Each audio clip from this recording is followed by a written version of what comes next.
तालिब इल्म संकेत की मौत के बाद शिमोगा शहर के ऊर गड़ूर के मुसलमानों ने संकेत की मौत पर इजहार ताज़ियत पेश करते हुए कैंडल मार्च निकाला। इसके अलावा मुकामी लोगों ने अपने गम व गुस्से का इजहार करते हुए महकमा पुलिस से मुतालबा किया कि इलाके में बदनज़मी उरूज पर है। जा बजा शराब के अड्डे, मुंशियात का इस्तेमाल और गांजे की फरोशी उरूज पर है। क्रिमिनल अनासर यहाँ बेखौफ हो रहे हैं, इसलिए इलाके के लिए पुलिस स्टेशन का क़याम किया जाए। उन्होंने संकेत की मौत पर अफसोस का इजहार करते हुए कहा कि एक अलमनाक हादसा है, लेकिन इस हादसे को सियासी रंग देने की कोशिश की गई है, जिसे हम मुकामी लोग मौका फराहम नहीं करेंगे। इस रैली में समाजी कारकुन मोहम्मद कासिम, मक्का मस्जिद के नायब सदर शेख बुनैन असलम, कौसर मस्जिद के सदर के सादिक, सैदानी माँ दरगाह कमेटी के सेक्रेटरी यासीन अहमद, अताउल्लाह, मुजाहिद पाशा वगैरह मौजूद थे। ब्यूरो रिपोर्ट, इनकलाब न्यूज़, शिमोगा।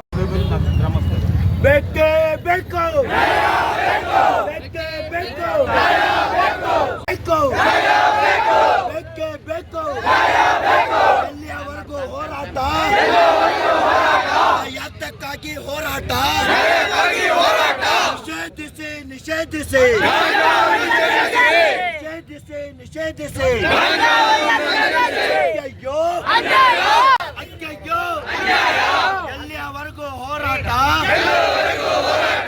ಎಲ್ಲಿಯವರೆಗೂ ಹೋರಾಟ ಯಾತಕ್ಕಾಗಿ ಹೋರಾಟ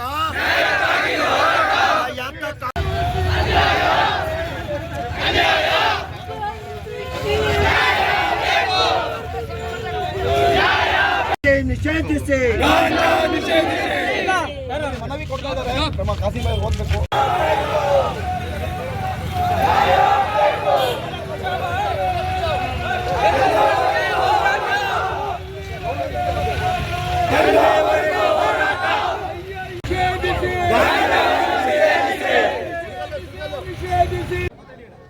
ಸರ್, ನಾವು ಹುಟ್ಟಿದಾಗಿಂದನೂ ಇದೇ ಊರಾಗ ಬೆಳೆದಿರೋದು. ಆದರೆ ನಮ್ಮಲ್ಲಿ ಜಾತಿ ಭೇದ ಭಾವ ಇಲ್ಲಿ ತನಕ ಯಾರೂ ನಾವು ಮಾಡಿಲ್ಲ. ಎಲ್ಲ ಮುಸ್ಲಿಮ್ಸ್ ಇದ್ದೀವಿ, ಹಿಂದೂ ಇದ್ದೀವಿ. ನಮ್ಮ ಹಬ್ಬಕ್ಕೆ ಅವ್ರು ಮಾಡ್ತಾರೆ, ಅವ್ರ ಹಬ್ಬಕ್ಕೆ ನಾವು ಮಾಡ್ತೀವಿ. ಎಲ್ಲ ಪ್ರತಿಯೊಂದು ಸಹಕಾರ ಮಾಡ್ಕೊಂಡು ಚೆನ್ನಾಗೇ ಇದ್ದೀವಿ. ಬಟ್ ಇದೇನೋ ಆಗಿದೆ, ಏನು ಹೇಳೋಕ್ಕಾಗಲ್ಲ. ಅದು ಬಿಟ್ಟರೆ ಈ ಥರ ಎಲ್ಲ ಬಂದು ಮಾಡ್ಕೊಂಡು ಹೋಗ್ತಾರೆ ನೋಡಿದ್ರೆ ನನಗೆ ಭಾಳ ಖುಷಿ ಆಯಿತು. ಸ್ಕೂಲು ಬೋರ್ಡ್ ಮೇಲೆ ಐತಲ್ಲ ಬರೆದಿರ್ತಾರೆ ತಂಬಾಕು ಮುಕ್ತ ಶಾಲೆ ಅಂತೇಳಿ. ಸೂಳೆಬೇಲ್ ಮುಕ್ತ ಗಾಂಜಾ ಅಂತ ಇಲ್ಲಿ ಬರ್ಬೇಕು. ಇದ್ಮೇಲೆ ಇದ್ರ ಮೇಲೆ ಬರಬೇಕು. ನನ್ನ ಮಗ ಹೋದ್ಮೇಲೆ ಐತಲ್ಲ, ಅವಾಗಾದರೂ ಈ ಊರ ಜನಕ್ಕೆ ಬುದ್ಧಿ ಬರಬೇಕು. ಇಷ್ಟೆಲ್ಲ ಆಗೋದ್ಮೇಲೆ ಅದನ್ನಾರು ಒಂದು ಮಾಡಿಕೊಟ್ಬಿಟ್ರೆ ಸಾಕು ಸರ್, ಅಷ್ಟೇ ಸಾಕು. ನಾನು ಎರಡು ಮಾತು ಹೇಳ್ತೀನಿ ಸರ್. ನಾವು ಅದೇ ಶಾಲೆ ಸ್ಟೂಡೆಂಟು, ಇವರು ಅದೇ, ನಾನು ಅದೇ ಶಾಲೆ ಸ್ಟೂಡೆಂಟು. ಅದೇ ಶಾಲೆಯಲ್ಲಿ ಏನು ಗೊತ್ತಾ, ಇವ್ರ ಮಗುನು ಮತ್ತು ಏನಂದರೆ ಆ ಮಗು ಅದು ಓದೋದ್ರಲ್ಲಿ, ವಿದ್ಯಾಭ್ಯಾಸದಲ್ಲಿ ನಾವು ವಿಚಾರಿಸಿದ ಮೇಲೆ ಔಟು ಈ ಅನಾಹುತ ಆಗಿದೆಯಲ್ಲ, ಯಾರಿಗೂ ಆ ಮನಸ್ಸಲ್ಲಿ ಕರ್ಸ್ಕೊಳಕ್ಕಾಗ್ತಿಲ್ಲ ಏನಾಗಿದೆ ಅಂತ. ಮತ್ತು ಕುಮಾರ ಇದ್ದಾರಲ್ಲ, ಮ್ಯಾಕ್ಸಿಮಮ್ ನಮ್ಮ ಜೊತೆನೇ ಬೆಳೆದವರು. ಮ್ಯಾಕ್ಸಿಮಮ್ಮು ಈಗ ನಾವು ಯಾವ ರೀತಿ ಇದನ್ನು ಎಕ್ಸ್ಪ್ರೆಸ್ ಮಾಡಬೇಕು, ಯಾವ ರೀತಿ ನಾವು ಇದನ್ನು ಡೈಜೆಷನ್ ಮಾಡಿಸ್ಬೇಕಂತ ಹೇಳಿ ಒಂದು ಇದಾಗ್ತಿಲ್ಲ. ಯಾಕಂದರೆ ನಾವು ಏನಾದರೂ ಅಂದ್ರೂ ಈಗೇನಾಗ್ತಿದೆ, ಈಗ ಪ್ರಾಕ್ಟಿಕಲ್ ವಾತಾವರಣ ಏನಾಗಿದೆ ಅಂದರೆ, ಈಗ ಗಾಂಜಾದಿಂದನೇ ಏನೆಲ್ಲ ಇದೆಲ್ಲ ಸಮಸ್ಯೆ ಸ್ಟಾರ್ಟ್ ಆಗಿರೋದು. ನಾವು ಸುಮಾರು ಸಾತಿ ಹೇಳಿದ್ದೀವಿ, ಮಾಡಿದ್ದೀವಿ, ಬಟ್ ಆ್ಯಕ್ಷನ್ ಮೇಲೆ ಆ್ಯಕ್ಷನ್ ಆಗ್ತಾಯಿತ್ತು. ಬಟ್ ಈ ಸಾತಿ ಏನಾಗಬೇಕಂದ್ರೆ ಪರ್ಮನೆಂಟ್ ಏನು ಹೇಳಿ ಇದಕ್ಕೆ ಸೊಲ್ಯೂಷನ್ ಆಗಬೇಕು. ಜೀವ ಕಳ್ಕೊಂಡ್ಯಾನೋ ಆ ರೀತಿ ಬೇರೆ ಮಕ್ಕಳು ಜೀವ ಕಳ್ಕೊಬಾರ್ದು ಅನ್ನೋದೇ ನಮ್ಮ ಆಸೆ. ಮುಖ್ಯ ಉದ್ದೇಶ ಏನಂದರೆ, ಇದು ಗಾಂಜಾ ಇರ್ಬೋದು, ಅಫೀಮ್ ಇರ್ಬೋದು, ಮಾರಕ ವಸ್ತುಗಳು, ಜೀವಕ್ಕೆ ಅಪಾಯ ಆಗುವಂಥ ವಸ್ತುಗಳು ಯಾವುದೇ ಇರಲಿ ಅವೆಲ್ಲ ನಿಷೇಧ ಆಗಬೇಕು.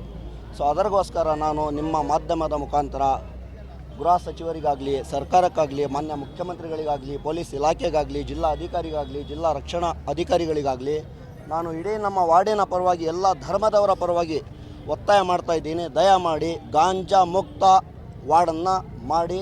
ಧನ್ಯವಾದಗಳು. ನಾವು ಅದಕ್ಕೋಸ್ಕರ ಯಾಕಾಗಿದೆ ಅಂತ ನಾವು ಇದು ಮಾಡೋದಕ್ಕೆ ಗಾಂಜಾ ಅಂತ ಪ್ರಾರಂಭದಿಂದ ನಾವು ಇದು ಹೋರಾಟ ಮಾಡಿದ್ದೀವಿ. ಇವತ್ತು ಅವರಿಗೆ ಮಗುವಿಗೋಸ್ಕರ ನಾವು ಭಾಳ ಅಫ್ಸೋಸಾಗಿದ್ದೀವಿ. ನಾವು ಏನು ಮಾತಾಡೋಕ್ಕೆ ಬರ್ತಾಯಿಲ್ಲ, ಆ ಥರ ವ್ಯಕ್ತಿ ಆಗಿದ್ದೀವಿ ನಾವು. ಏನಂದರೆ ಈಗ ನೆಕ್ಸ್ಟ್ ಇದೆಲ್ಲ ಗಾಂಜಾದಿದೆಯಲ್ಲ ಪೂರ್ತಿ ಬಂದಾಗಲಿ ಅಂತ ನಾವು ಹೋರಾಟ ಮಾಡಿದ್ದೀವಿ. DSP ಸಾಹೇಬರು, ಸರ್ಕಲ್ ಸಾಹೇಬರು, ಅಡ್ರೆಸ್ SP ಸಾಹೇಬರು ಎಲ್ಲ ಬಂದಿದ್ದರು, ನಮಗೆ ಆಶ್ವಾಸನೆ ಕೊಟ್ಟಿದ್ದಾರೆ. ನಾವು ಅವ್ರ ಜೊತೆಲಿ ಇದ್ದೀವಿ, ಅವರು ನಮ್ಮ ಜೊತೆಯಲ್ಲಿ ಅಂತ ಮಾತು ಕೊಟ್ಟೋಗಿದ್ದಾರೆ. ಇಲ್ಲೊಂದು ಸ್ಟೇಷನ್ ಆಗಬೇಕು. ಮೇನ್ ಇಲ್ಲ ಸರ್, ಇಲ್ಲಿ ದೊಡ್ಡ ಏರಿಯಾ ಸಿಗತ್ತೆ ಸರ್, ಇಲ್ಲೊಂದು ಸ್ಟೇಷನ್ ಆಗಬೇಕು. ಹಂಗಾಗಿ ನಾವು ಇಲ್ಲಿ ಪೂರ್ತಿ ಊರು ಜನ ಹೆಂಗೆ ಹುಡುಗರೆಲ್ಲ ಸೇರಿ ಈಗ ಪ್ರತಿಭಟನೆ ಮಾಡಿದ್ದೀವಿ. ಆ ಮಗುಗೆ ಒಂದು ಶಾಂತಿ ವಗರ ಸಿಗಲಿ ಅಂತ ನಾವು ಆಶ್ವಾಸನೆ ಮಾಡಿದ್ದೀವಿ. ಅದಕ್ಕೋಸ್ಕರ ಸರ್ ಇದು ಪ್ರಯತ್ನ ಮಾಡಿದ್ದೀವಿ. ಥ್ಯಾಂಕ್ಸ್. ನನ್ನ ಹೆಸರು ಹೋರಾಟಗಾರ ಮುಜೀಬ್ ಅಂತ ಸರ್.